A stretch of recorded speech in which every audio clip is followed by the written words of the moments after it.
Hello, everyone. I'm so very happy to be back in Screaming Eagles country. And thank you, Evie, for your very kind introduction. And to all of you, thank you for inviting me to be your commencement speaker. I really am sorry that I can't be there in person, but this is a pretty cool way to do it. And I really wanted to be your speaker. I wanted to offer my congratulations to the great Fort Campbell High School graduating class of 2008. You have accomplished so much, not only with your academic achievements, but with your service to the community and with the scholarships you have received, to include, I'm proud to say, 8 ROTC scholarships and 2 West Point appointments. And of course, winning the state Class 2A football championship is quite an achievement. But today, you are all champions. And I want to begin by thanking the faculty and staff for all they have done to make this day possible. You graduates owe so much to them, so very much. And before you leave today, when this is all over and you're racing out, make sure you hug a teacher and say thanks. And I'm also so pleased to be joined by the family members who are here, parents, grandparents, cousins, siblings. I know the state of joy that you feel. I know that feeling. I've gone through it many times with my own children. Relief that you got them across the finish line. And frankly, relief that you may now be seeing them leave home. Trust me, my young graduate friends, your parents will cry as they drop you off at college or send you off on an airplane somewhere. They'll be dabbing the tears from their eyes. But as soon as you get around the corner, they'll be doing high fives. That's what I did with my kids. So before you leave them for this last time, at least temporarily, make sure you thank them for all they have done for you. But you know, there's a special reason I wanted to do this video. As you know, many years ago, I was the commander of the 2nd Brigade of the 101st Airborne Division. And as part of my job, I served as the chairman of the school board, and I supervised all of the Fort Campbell schools. For me, this was a wonderful experience. My kids, however, didn't think it was that great. I had 3 kids in the school system. Anne was the youngest. She was in the 1st grade. Linda was in the 6th grade, and Michael was in the 8th grade. They did not like it when Daddy came snooping around, and they knew they had better not get in trouble. My 3 kids were typical Army brats bouncing around the country. I was in Vietnam when Mike was born. I went back to Vietnam for another year shortly after Linda was born, and then I went off to Korea for another year when Anne was only 2 years old. So as a family, we know what separation and danger are all about. For those graduates sitting before me who have a parent away, I know how you feel, but you have sent them a great gift by your achievement today. And I can tell you that wherever they may be in the world, they are bursting with pride, even if they are not there with you in person. The 101st Airborne Division is one of the greatest divisions in the Army, if not the world. And its soldiers have been regularly called on in time of crisis to serve the nation and to serve the cause of peace around the world. I am so proud of what they and all their colleagues in uniform are doing today in this difficult world that we live in. You can be so proud of them. And I pray along with you for their prompt and safe return, each and every one of them. The other night, as I was thinking about speaking to you today, I emailed my kids and asked them what they remembered about their school experiences at Fort Campbell. Anne, the 1st grader, came back to me first. And she told me that she remembered as a 1st grader picking up a world globe and bouncing it on the floor, thinking it was a ball. She broke it. She also remembered a teacher who kept a ping pong paddle on her desk. She never knew whether that ping pong paddle was going to be used or was just a deterrent for bad behavior, and she never wanted to find out which. Linda, the 6th grader, told me lots of preteen girl stories, but her most memorable experience was being taught by a wonderful teacher by the name of Betty Quirin, who was a legend at Fort Campbell, a teacher who was loved by all of her students and who loved them in return. Long after we left Fort Campbell, Betty Quirin and Linda stayed in touch. Betty became her mentor until she passed away a few years ago. She was that kind of dedicated teacher, and she was so representative of all the teachers at Fort Campbell. Mike, the 8th grader, remembers the humiliating experience of being made to square dance and how awful it was for me to inspect his class. He dreaded it. You know, we left Fort Campbell and Linda went to 4 different high schools before she graduated. Ann went to 3 different schools. Mike was lucky and only had one high school that he attended in Northern Virginia. They all graduated, and then they went off to the College of William and Mary. Mike, believe it or not, is now 45 years old.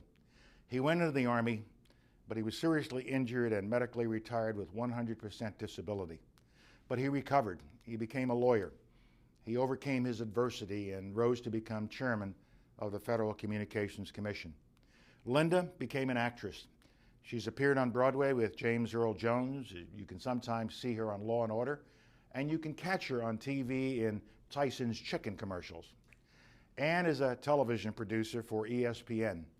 She did that New Year's Eve special this past New Year's Eve where a motorcycle daredevil flew his motorcycle over the length of a football field in Las Vegas.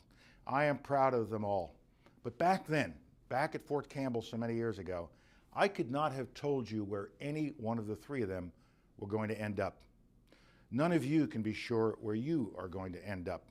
But what I am sure of is that the education you received at Fort Campbell will serve you well and will give you fond and funny memories in the years ahead, just as it has for my kids. Finishing high school is a vital milestone. You not only have met the academic requirements for graduation, you have stuck with it and prevailed. You've prevailed over challenges, you've prevailed over failures, and you have come through occasional bad days. You are winners today, each and every one of you. You know, it's unfortunate that 34% of America's young people do not finish high school. They don't meet the standards, or they don't stick with it, or they have no one pushing, nagging, and encouraging them. As part of the America's Promise Alliance that I founded some 11 years ago, my wife Alma and I have launched a summit effort across America to try to fix this problem.